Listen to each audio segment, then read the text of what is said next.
sites.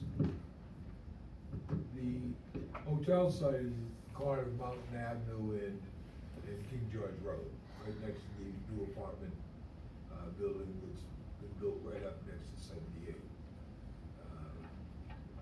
If you have any familiarity with that area, you know that there's a new apartment building.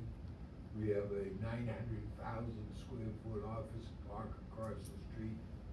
And we have the Chelsea, I refer to it as Chelsea 2 apartment building. So it all fits together at that location into the bulk size of buildings that are in place and are proposed. The other site, which was referred to as Toll, is tied up against 78 also on Mountain Avenue. It was the old Levin estate at one time. That site will probably yield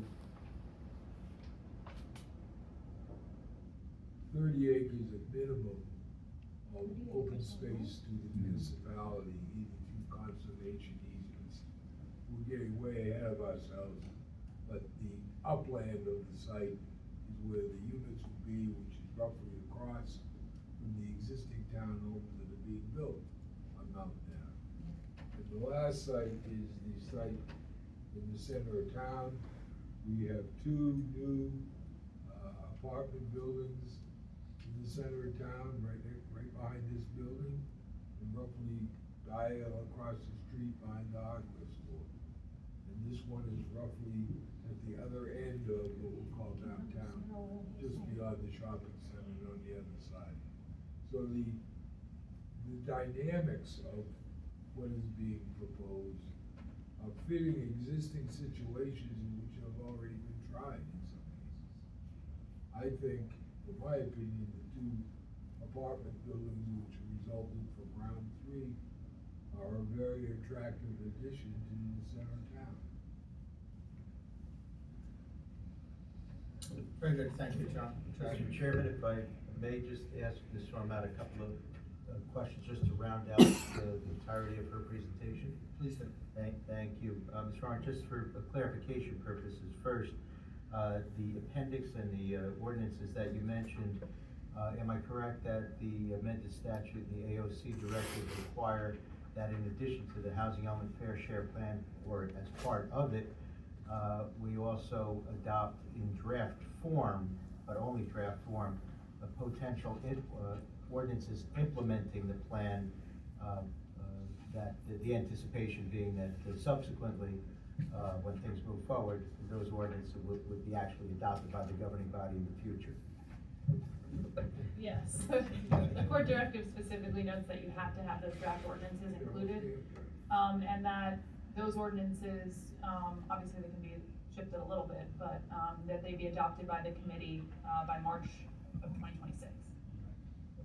And when you refer to the consistency with the state plan, it not being in place yet, that's the state plan that was originally, I think back in 24 years or so ago, that was supposed to be adopted statewide every 3 years, but has not yet been adopted since, but apparently is going to be adopted, or I should say, amended soon, but hasn't yet. Is that correct?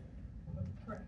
Okay. And the presumptive set-asides generally are 15% for rental properties and 20% for for sales. So when you were referencing the set-asides of 25 and 31%, and I guess an effective set-aside almost of 40% for the plan as a whole, you were accurate when you said that those are significant, if not unique, in how high those set-asides were. Would that be accurate?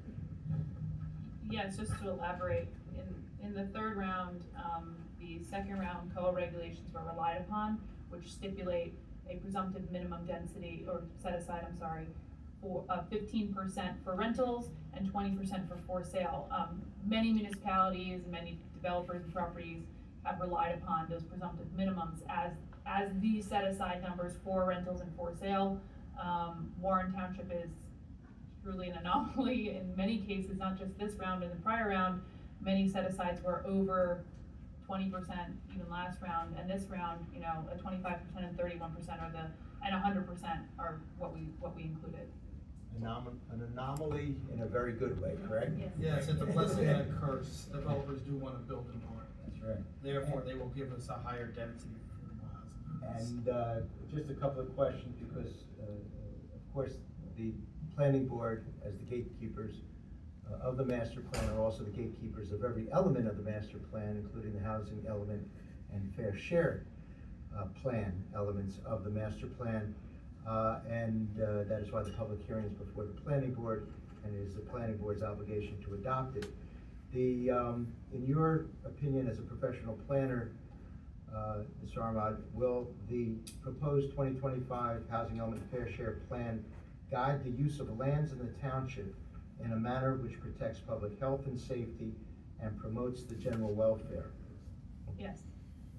And would it also be your professional opinion that the Housing Element and Fair Share Plan as proposed is designed to achieve access to affordable housing to meet the township's fourth round Mount Laurel constitutional affordable housing obligation, and considers the lands that are most appropriate for construction of low and moderate income housing? Yes. I have nothing further. Thank you, Mr. Chairman.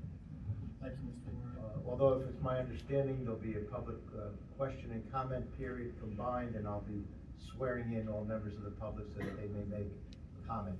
Understood. But I'll leave that to you to explain, Mr. Chairman. Sure. Thank you for summarizing some of the strong points of our presentation today.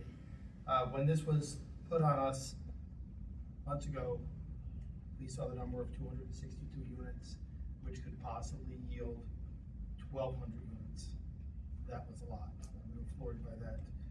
Through hours and hours and weeks of planning, looking at properties, making arrangements, working on affordable housing set-aside numbers, getting some remarkable numbers like 31% to 25% is remarkable, far above what anybody else is achieving.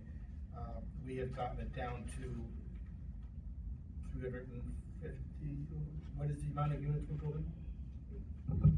376 total, 150 affordable. Exactly. That's a tremendous number. Sitting here right now, I never thought we would achieve that. So thank you, all the team here, for your hard work getting to where we are. The proposal is still subject to comment from the public. You can come up, give your name and address. You'll be sworn in by our township attorney, our planning board attorney. We ask that you, to save time, any questions and or comments, get them all out. Make your comment, pose your question. We want to stop the back and forth dialogue, which tends to go on and on. So state your question and or comment, and one of our professionals will answer your questions.